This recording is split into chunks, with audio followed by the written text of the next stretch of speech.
បាទជំរាបសួរពុកម៉ែបងប្អូនថ្ងៃនេះដែរខ្ញុំសូមបង្ហាញនៅសកម្មភាពដែលយើងត្រៀមដាក់តុសិស្សចំនួន40ហើយនឹងឈុតតុគ្រូចំនួន5ឈុតរួមជាមួយនឹងក្តារខៀនកញ្ចក់4សន្លឹកទៅខាងក្រុងកំពង់សោមបងប្អូនតុនេះដែរជាប្រភេទតុសិស្សអង្គុយ2នាក់មានថតតុបងប្អូនហើយសាច់ឈើស្អាតល្អបងប្អូនអាចមើលបានចំពោះឆ្អឹងដែកបងប្អូនចង់បានពណ៌សក៏បានឆ្អឹងដែកពណ៌ខ្មៅក៏បានដែរបងប្អូន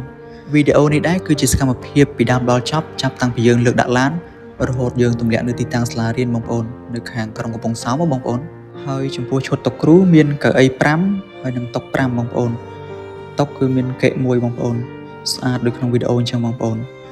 ចំពោះក្តារខៀនកញ្ចក់ຂະຫນាត1ម៉ែត្រ2តឹកគុណ2ម៉ែត្រ40បងប្អូនຂະຫນាតធំល្អបងប្អូនហើយកម្រាស់កញ្ចក់យើងប្រើកម្រាស់កញ្ចក់6លីបងប្អូនដែលពណ៌ដោយសូម100មីញ៉ូបងប្អូនស្អាតបងប្អូនយើងធ្វើបានស្អាតល្អអញ្ចឹងបងប្អូនអញ្ចឹងគ្រាន់តែទៅដល់យើងចាប់ជាមួយជញ្ជាំងទៅគឺរួចរាល់ហើយបងប្អូនហើយនេះសកម្មភាពដែលយើងលើកក្តារខៀនកញ្ចក់ឡើងឡានណាបងប្អូនបើបងប្អូនក៏ដូចជាលោកគ្រូអ្នកគ្រូមានតម្រូវការតុសិស្សកៅអីសិស្សកៅអីនិស្សិតឈុតតុគ្រូក្តារខៀនកញ្ចក់ផ្សេងៗបងប្អូនអាចធ្វើការតាក់ទងតាមលេខទូរស័ព្ទ3ប្រព័ន្ធខាងលើឬឆាតមក Facebook Page ឬ Telegram របស់យើងខ្ញុំបាទសូមអរគុណសូមជម្រាបលា